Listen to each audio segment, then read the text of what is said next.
इस शारदीय नवरात्रि घर से निकाल दे ये चीजें। एक समय की बात है, शारदीय नवरात्रि का पावन पर्व निकट था। गांव के एक कोने में अर्जुन नामक एक साधारण गृहस्थ रहता था। उसके मन में मां दुर्गा के प्रति अगाध श्रद्धा थी, परंतु जीवन की कठिनाइयां उसका विश्वास डगमगाने लगी थीं। घर में कलह, दरिद्रता और बीमारी का डेरा था। कितने ही प्रयास करने पर भी उसे सुख शांति नहीं मिल पा रही थी। जब नवरात्रि का शुभ पर्व आया तो अर्जुन ने निश्चय किया कि इस बार वह पूरे मन से व्रत पूजा करेगा और मां दुर्गा से अपने दुख का कारण पूछेगा। प्रथम दिन स्नान करके कलश स्थापना कर वह पूरे भाव से मां दुर्गा के सामने बैठा और करुणा से बोला, हे जगतजननी, हे अम्बे, मैं आपका भक्त हूँ। वर्षों से आपकी आराधना करता आ रहा हूँ। व्रत भी करता हूँ, दीप भी जलाता हूँ, परंतु मेरे जीवन से दुख और अभाव क्यों नहीं जाते? क्या मेरी पूजा में कोई त्रुटि रह जाती है? क्या मैं अनजाने में कोई ऐसा काम कर रहा हूं जिससे आपके आशीर्वाद का मार्ग रुक जाता है? मां की प्रतिमा के सामने यह प्रश्न करते ही उसकी आंखों से आंसू छलक पड़े।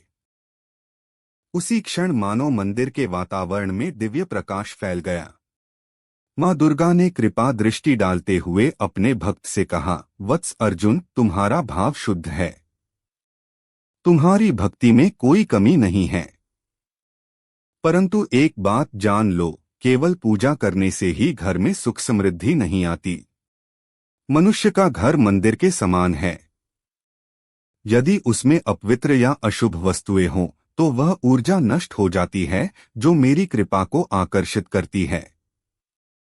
शारदीय नवरात्रि का महत्व इसी कारण है कि इन 9 दिनों में मनुष्य को अपने तन, मन और घर तीनों को पवित्र करना चाहिए।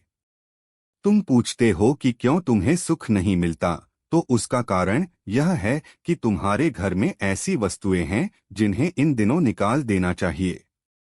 आज मैं तुम्हें वे रहस्य बताती हूँ। अर्जुन बोला, हे मां, कृपा कर विस्तार से बताइए कि कौन सी चीजें घर में नहीं रखनी चाहिए।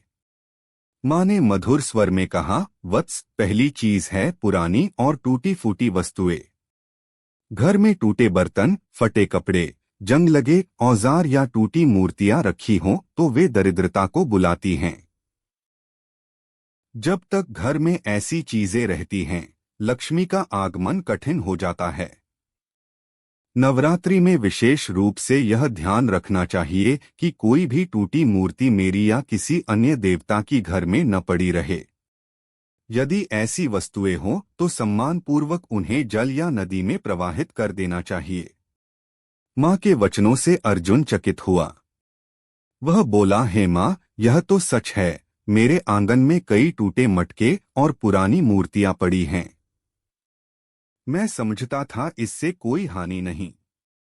मां बोली, वत्स, दूसरी वस्तु है बेकार और अनुपयोगी सामान। जो वस्तु वर्षों से घर में पड़ी है और उसका कोई उपयोग नहीं है, वह नकारात्मक ऊर्जा का भंडार बन जाती है।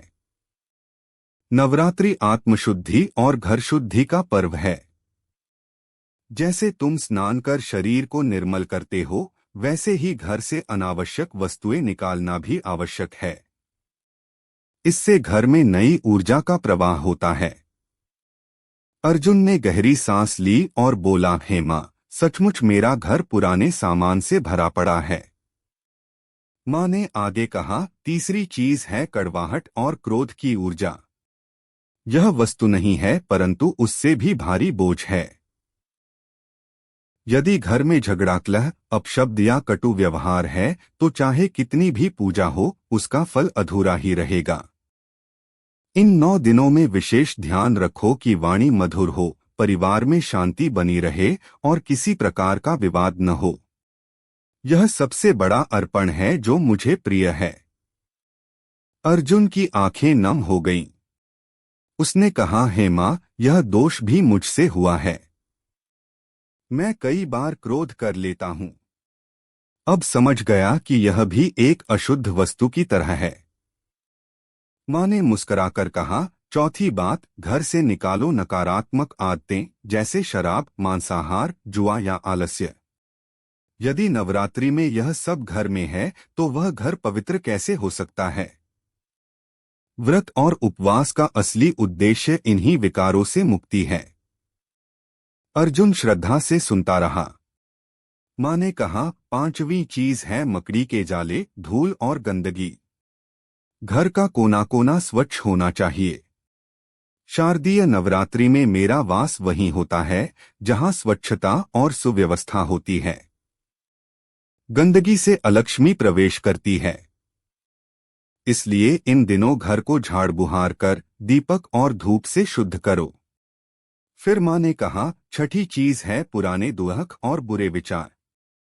वत्स, यदि तुम बार बार अपने अतीत की पीड़ा को याद करते रहोगे तो नई खुशियां कहां से आएंगी? नवरात्रि का समय है पुराने दुखों को बाहर निकालने का। मन को खाली कर दो, तभी उसमें मेरी कृपा का अमृत भर सकेगा। अर्जुन गदगद होकर बोला, हे माँ, आपने मेरी आंखें खोल दी। मैं समझ गया कि केवल पूजा ही पर्याप्त नहीं, बल्कि जीवन और घर को भी शुद्ध रखना आवश्यक है। माँ ने उसे आशीर्वाद देते हुए कहा, वत्स, इन 9 दिनों में यह नियम अपना लो, टूटी वस्तुएं निकाल दो, बेकार सामान हटा दो, झगड़े और क्रोध को बाहर फेंक दो, नकारात्मक आदतें त्याग दो, घर की सफाई करो और मन के दुख मिटाओ। तब देखना कैसे तुम्हारा जीवन बदल जाता है। मेरा आशीर्वाद सदा तुम्हारे साथ रहेगा। अर्जुन ने उसी समय प्रण किया कि वह माँ की बताई सभी बातें मानेगा। अगले दिन से उसने घर की सफाई शुरू की, टूटी मूर्तियों को सम्मानपूर्वक नदी में प्रवाहित किया, पुराने कपड़े और बर्तन गरीबों को दान किए, बेकार सामान घर से बाहर किया। उसने अपने क्रोध पर संयम किया और परिवार से मधुर व्यवहार किया। नवरात्रि के समापन तक उसका घर एकदम पावन मंदिर जैसा लगने लगा। नवमी के दिन जब वह कन्या पूजन कर रहा था, तभी उसे महसूस हुआ मानो माँ स्वयं उसके घर में आकर विराजमान हो गई हों। उसके हृदय में अद्भुत शांति छा गई। उसी क्षण से उसके जीवन की दिशा बदलने लगी। घर में आनंद, स्वास्थ्य और समृद्धि का आगमन हुआ। माँ दुर्गा की वाणी आज भी गूंजती है, वत्स, शारदीय नवरात्रि केवल व्रत और उपवास का नाम नहीं, बल्कि आत्मशुद्धि और घर की पवित्रता का पर्व है। जो भक्त घर से इन अशुभ वस्तुओं को निकाल देता है, उसका जीवन दिव्य हो जाता है और उस पर मेरी कृपा अनंतकाल तक बनी रहती है। अगर आप माँ दुर्गा जी के सच्चे भक्त हैं तो चैनल को सब्सक्राइब करो और वीडियो को लाइक करके कमेंट में जय माँ दुर्गा लिख दीजिए। जय माता दी।